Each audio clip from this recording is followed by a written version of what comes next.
couldn't. Even blinking his eyes was hard. He shut them, suddenly too tired to hold them open any longer. He would have slept, gone back to the other world, but the dull ache that had held his body tight turned to pain. Extreme pain. He was thirsty. He had been thirsty for a long time, he thought. Water. His voice, cracked and weak, sounded remote from him. He was still on the train, that was clear. He remembered the antiseptic smell of it. The train was stationary now. It was dark in the carriage and it was hot. Footsteps approached. A young woman, a nurse.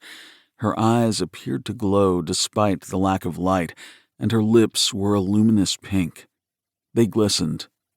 "What is it?" she whispered, as if should someone overhear them, they would be in danger. He said nothing. "What do you want?" she said. Maybe the Russians were close by. "Water," he said, as quietly as he could. "Water?" "Yes." "All right, I'll get some." He watched her leave, wishing she would step more lightly on the wooden floor. She was making too much noise. Didn't she know what would happen if the Russians heard her? Brandt was in a cafe, waiting. On the table in front of him stood a cup of coffee.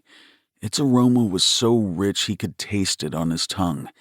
The conversations around him in the long room sounded distorted, as though they were coming to him along a tunnel. The color of the walls, the carpet, even the lips and eyes of the cafe's customers, all were impossibly vibrant. Perhaps his nervousness had in some way altered his perception of his surroundings, or perhaps it was his mind playing tricks. In this version of the truth, he knew the time was 5 minutes to 4. It was Tuesday, and she would arrive at any moment.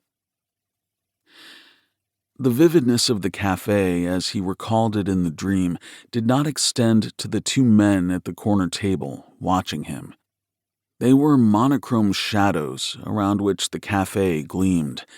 They were not a part of his memory. He would see them only later, but already, even now, he felt the sadness of their presence. In some part of this recollection, even now, he was aware of them having followed him across the city. He was aware of what happened next, being his fault. The knowledge made the coffee taste bitter.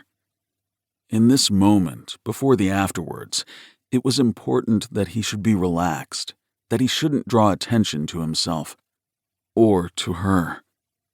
What they were doing was dangerous, and others had been arrested already. People he knew, people she knew, gone now. He looked down at his hand, seeing his fingers tremble as he reached once again for the cup.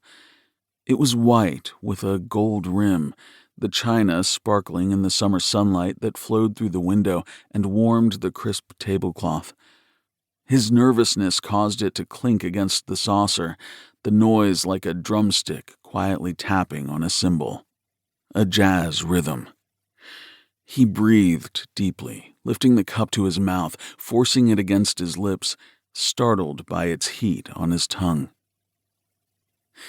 He was conscious that the dream would end soon, that the ending would be difficult. He already felt the hollowness inside, the guilt at the consequences of his own stupidity. He had known the risks, but he'd thought only of her, and he'd hurried.